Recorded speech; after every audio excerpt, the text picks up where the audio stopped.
فرما گئے ختم نبوت کے تاجدار، تا حشر میرے بعد نبوت نہ آئے گی۔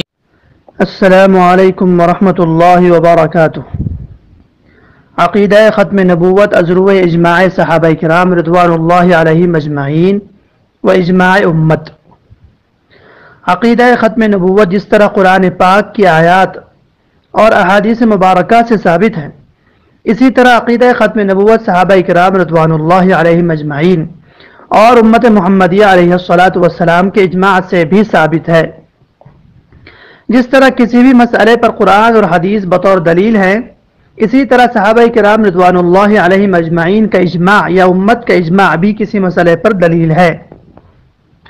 آئیے پہلے اجماع کی حقیقت اور اہمیت دیکھتے ہیں، اور پھر ختم نبوت پر صحابہ کرام رضوان اللہ علیہم اجمعین کا اجماع اور امت کا اجماع دیکھتے ہیں۔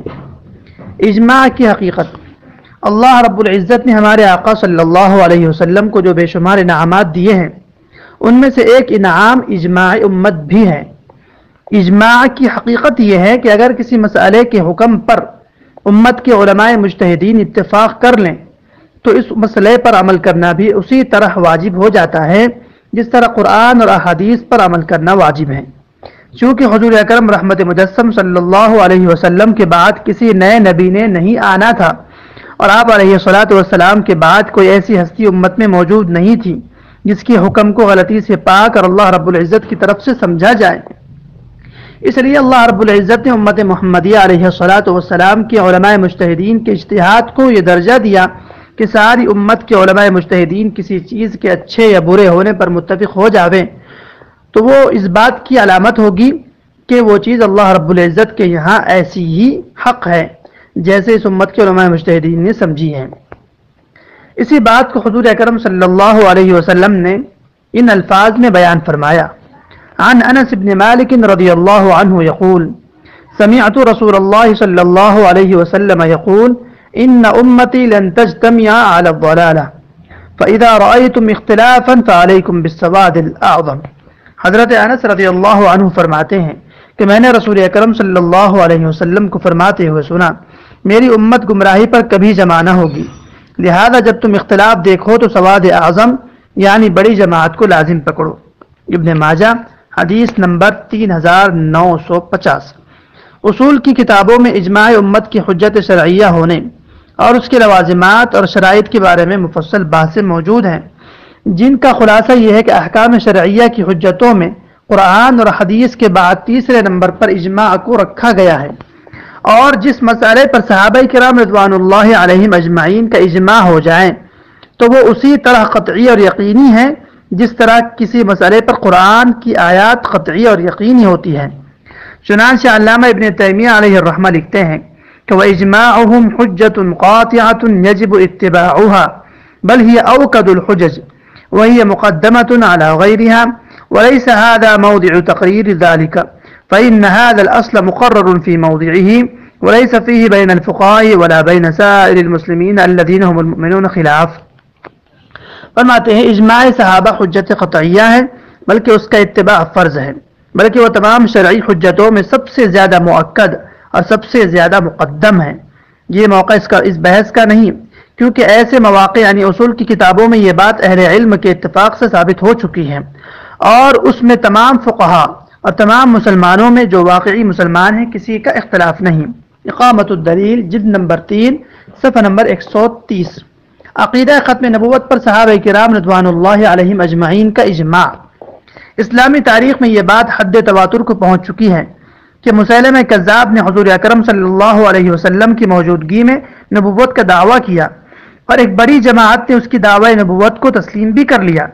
ایک دفعہ مسیلمہ کذاب کا ایلچی قاصد حضور پاک علیہ الصلاۃ والسلام کے پاس آیا تو حضور پاک علیہ الصلاۃ والسلام نے اس سے مسیلمہ کذاب کے دعوے کے بارے میں پوچھا، تو ایلچی نے کہا کہ میں مسیلمہ کذاب کو اس کے تمام دعووں میں سچا سمجھتا ہوں۔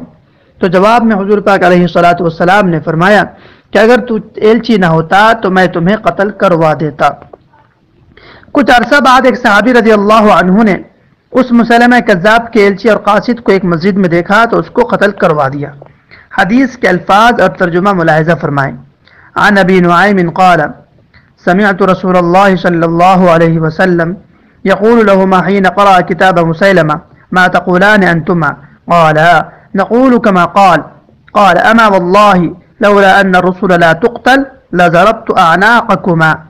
میں نے رسول پاک علیہ الصلوۃ والسلام کو اس وقت آپ نے مسیلمہ کا خط پڑھا اس کے دونوں الچیوں سے کہتے ہوئے سنا تم دونوں مسیلمہ کے بارے میں کیا کہتے ہو؟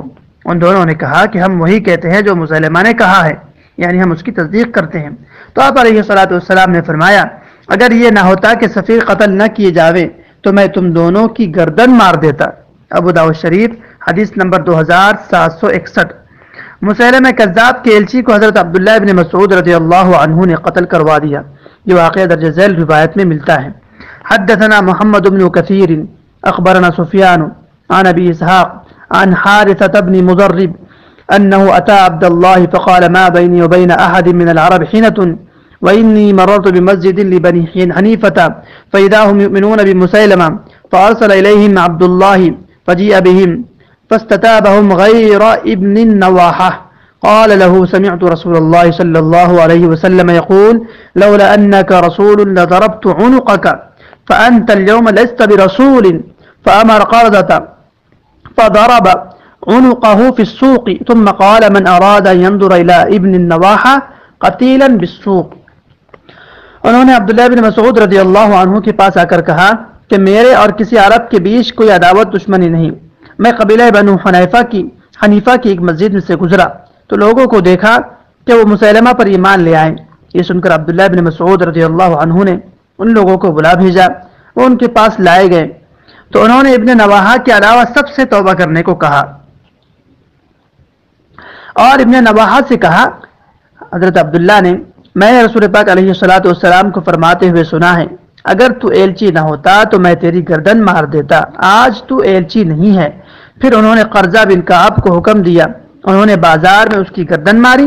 اس کے بعد عبداللہ بن مسعود رضی اللہ عنہ نے کہا جو شخص ابن نواحہ کو دیکھنا چاہے وہ بازار میں جا کر دیکھ لے، وہ مرا پڑا ہے۔ ابو داؤد شریف حدیث نمبر 2762۔ جب حضور پاک علیہ الصلوۃ والسلام کی وفات ہوئی تو اس کے بعد بہت سے فتنوں نے سر اٹھایا جن میں منکرین زکوٰۃ کا فتنہ بھی تھا۔ صحابہ کرام رضوان اللہ علیہم اجمعین نے منکرین زکوٰۃ کے خلاف بھی جہاد کیا، لیکن جہاد کرنے سے پہلے اس پر بحث و مباحثہ بھی ہوا کہ منکرین زکوٰۃ کے خلاف جہاد کیا جائے یا جہاد نہ کیا جائے۔ جب صحابہ کرام رضوان اللہ علیہم اجمعین متفق ہو گئے تو پھر منکرین زکوٰۃ کے خلاف جہاد ہوا، لیکن جب مسیلمہ کذاب کے خلاف حضرت ابوبکر صدیق رضی اللہ عنہ نے جہاد کا حکم کیا تو کسی ایک صحابی نے یہ نہیں کہا کہ وہ کلمہ گو ہے اور اس کے خلاف جہاد نہیں کرنا چاہیے، بلکہ تمام صحابہ کرام رضوان اللہ علیہم اجمعین نے مسیلمہ کذاب اور اس کے پیروکاروں کو کفار سمجھ کر کفار کی طرح ان سے جہاد کیا، اور مسیلمہ کذاب کو قتل کرنے کی وجہ صرف اس کا دعوی نبوت تھا، کیونکہ ابن خلدون کی مطابق صحابہ کرام رضی اللہ عنہم اجمعین کو اس کی دوسری گھناؤنی حرکات کا علم اس کے مرنے کے بعد ہوا، اور یہی صحابہ کرام رضوان اللہ علیہم اجمعین کا عقیدہ ختم نبوت پر اجماع ہے۔ عقیدہ ختم نبوت پر اجماع امت۔ عقیدہ ختم نبوت پر اجماع امت کے چند حوالے ملاحظہ فرمائیں۔ حوالہ نمبر 1، ملا علی قاری رحمۃ اللہ علیہ لکھتے ہیں دعوی النبوت بعد نبینا صلی اللہ علیہ وسلم کفر بالاجماع، ہمارے نبی پاک علیہ الصلوۃ والسلام کے بعد نبوت کا دعویٰ کرنے والا امت کے اجماع سے کافر ہے۔ شرح فقہ الاکبر صفحہ نمبر 202۔ حوالہ نمبر 2، امام غزالی علیہ الرحمن نے لکھا ہے ان الامت فہمت بالاجماع من هذا اللفظ ومن قرائن حواله انه عدم نبی بعده ابدا وانه ليس فيه تأویل ولا تخصیص فمنکر هذا لا يكون الا منکر الاجماع۔ بے شک امت نے بالاجماع اس لفظ خاتم النبیین سے یہ سمجھ لیا ہے کہ اس کا مفہوم یہ ہے کہ آپ علیہ الصلوۃ والسلام کے بعد نہ کوئی نبی ہوگا اور نہ کوئی رسول ہوگا، اور اس پر اجماع امت ہے کہ اس میں کوئی تعویل اور تخصیص نہیں ہے، پس اس کا منکر یقیناً اجماع امت کا منکر ہے۔ الاقتصاد فی الاعتقاد صفحہ نمبر 123۔ حوالہ نمبر 3، علامہ آلوسی روح المعانی میں ختم نبوت پر امت کے اجماع کے بارے میں نقل فرماتے ہیں وَيَكُونُ صلی اللہ علیہ وسلم خاتم النبیین مما نطقت به الكتاب وصدقت به السنہ واجمعت علیہ الامہ فیکفر مدعی خلافہ ویقتل ان اصرہ۔ آپ علیہ الصلوۃ والسلام کا خاتم النبیین ہونا ان مسائل میں سے ہیں، ان مسائل میں سے ہیں جن پر کتاب یعنی قرآن کریم ناطق ہیں اور احادیث نبویہ صلی اللہ علیہ وسلم اس کو بوضاحت بیان کرتی ہیں، اور تمام امت کا اس پر اجماع ہے، پس اس کے خلاف کا مدعی کافر ہے، اگر وہ توبہ نہ کرے تو قتل کر دیا جائے۔ روح المعانی جلد نمبر 2 صفحہ نمبر 29۔ حوالہ نمبر 4، قاضی عیاض علیہ الرحمہ نے خلیفہ عبد الملک بن مروان کے دور کا ایک واقعہ نقل فرمایا ہے کہ اس دور کے ایک شخص نے نبوت کا دعویٰ کیا تو خلیفہ نے وقت کے علماء جو تابعین میں سے تھے ان کے فتوے سے اس کو قتل کروا دیا۔ قاضی صاحب اس واقعے کو نقل کرنے کے بعد لکھتے ہیں فعل ذلك غير واحد من الخلفاء والملوك بأشباههم واجمع علماء وقتهم على ثواب فعلهم والمخالف في ذلك من كفرهم كافر۔ اور بہت سے خلفاء سلاطین نے ان جیسے مدعیان نبوت کے ساتھ یہی معاملہ کیا ہے، اور اس زمانے کے علماء نے اس فعل کے درست ہونے پر اجماع بھی کیا ہے، اور جو شخص ایسے مدعیان نبوت کو کافر نہ کہے وہ خود کافر ہیں۔ شفا جلد نمبر 2 صفحہ نمبر 257-58۔ عقیدہ ختم نبوت کے بارے میں قرآن، حدیث اور اجماع امت کی بحث کا خلاصہ درج ذیل ہے۔ نمبر 1، عقیدہ ختم نبوت قرآن کی 99 آیات سے ثابت ہے۔ نمبر 2، عقیدہ ختم نبوت 210 سے زائد احادیث سے ثابت ہے۔ نمبر 3، عقیدہ ختم نبوت تواتر سے ثابت ہے۔ نمبر 4، عقیدہ ختم نبوت صحابہ کرام رضوان اللہ علیہم اجمعین کے اجماع اور امت کے اجماع سے بھی ثابت ہے۔ نمبر 5، مسئلہ ختم نبوت پر امت کا سب سے پہلا اجماع منعقد ہو چکا تھا۔ نمبر 6، عقیدہ ختم نبوت کی وجہ سے قرآن پاک کی حفاظت کا اللہ رب العزت نے وعدہ فرمایا ہے۔ والسلام علی من اتبع الہدی۔